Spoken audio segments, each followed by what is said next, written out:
जय महाराष्ट्र. काव्यरसिको, मनमोहक मराठी मालवणी कवितांमध्ये मी मनमोहन रोगे आपलं स्वागत करतो. मित्रांनो, आज हिंदू हृदय सम्राट बाळासाहेब ठाकरे यांची जयंती. ज्या बाळासाहेबांची मी स्वतः लहान असल्यापासून व्यंग्यचित्र बघितली, मार्मिकचे अग्रलेख वाचले, अगदी शाळेत असल्यापासून. तेव्हा आमच्या गावात शाळेत वाचनालयात गावच्या मार्मिक यायची, तेव्हा ती व्यंग्यचित्र कळत नव्हती, पण तरी मी बघत होतो. ती गंमत वाटायची. असं कळायचं हा इंदिरा गांधींचा चेहरा वगैरे असं, पण त्याचा अर्थ कळत नव्हता.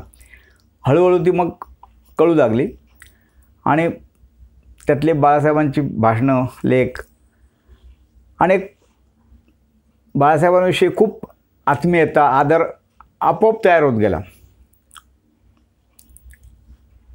नंतर ही जी आजची कविता आहे ती मी गावातून मुंबईत आल्यानंतरची आहे, जेव्हा मी बाळासाहेबांना प्रत्यक्ष कधी बघितलं नव्हतं किंवा भेटलो असेल, पण सभेमध्ये म्हणजे खूप लांबून 100-200 मीटरवरून दसऱ्याच्या मेळाव्यात मी प्रत्येक वर्षी जायचो, तेव्हा बघितलं असेल.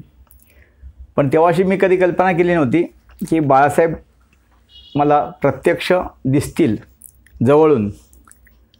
कारण ते 2 मिनटं जवळून दिसणं पण खूप भाग्याची गोष्ट होती.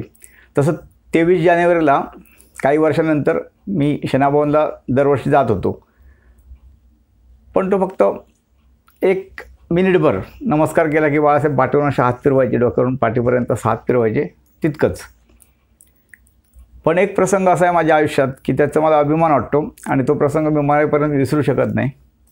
1988ला 1987ला पहिलं अधिवेशन झालं शिवसेनेचं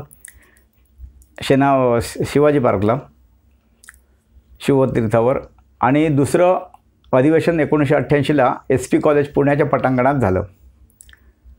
प्रचंड गर्दी होती आणि त्या गर्दीत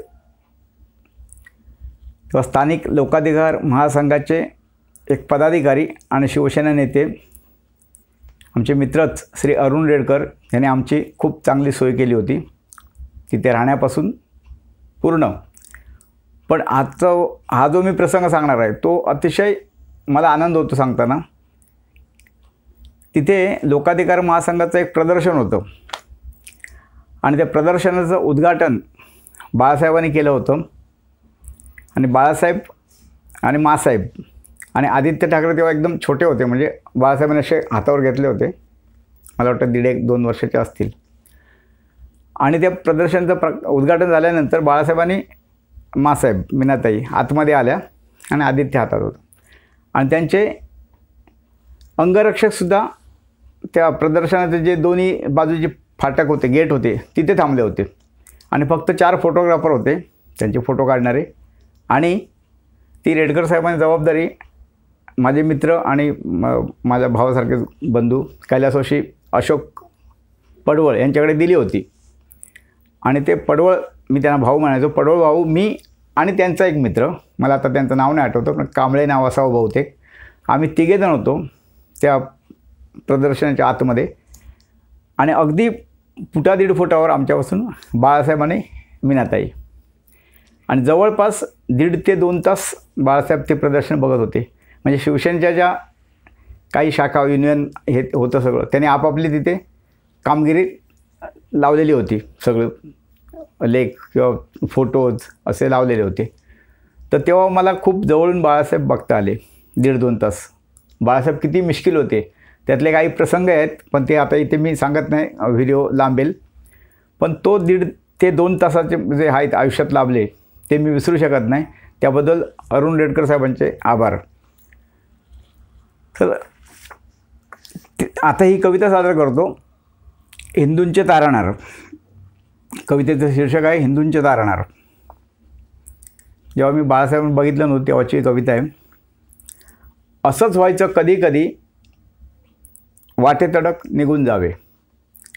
असंच व्हायचं कधी कधी वाटेतडक निघून जावे आणि मनीच्या परमेशाला डोळे भरून पाहावे.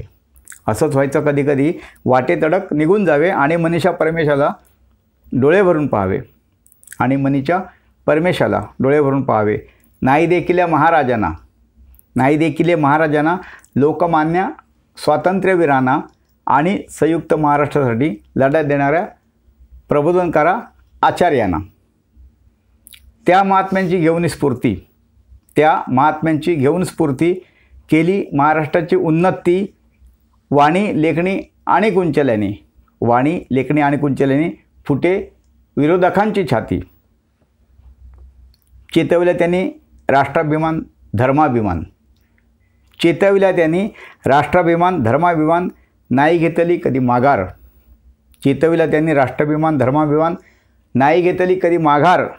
घेऊन महाराष्ट्राचा काय वार झाले हिंदूंचे तारणार.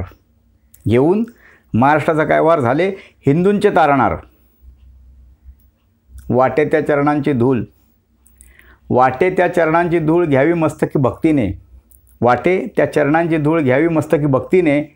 नकोच स्वर्ग तो नंतरचा त्या चरणांपाशी काय होणे. धन्यवाद मित्रांनो.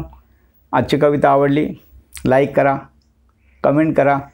तुमच्या काही आठवणी असतील बाळासाहेबांबद्दल तर त्या कमेंटमध्ये लिहा, म्हणजे इतरांना कळतील. आणि तुमच्या मित्रमंडळींना कविता शेअर करा. आणि चॅनल सबस्क्राईब करायचं राहिलं असेल किंवा कोण नवीन असेल ऐकणारं कविता तर त्यांनी चॅनल सबस्क्राईब जरूर करा. आता परत एक नवीन मराठी कविता घेऊन भेटू. धन्यवाद. जय महाराष्ट्र.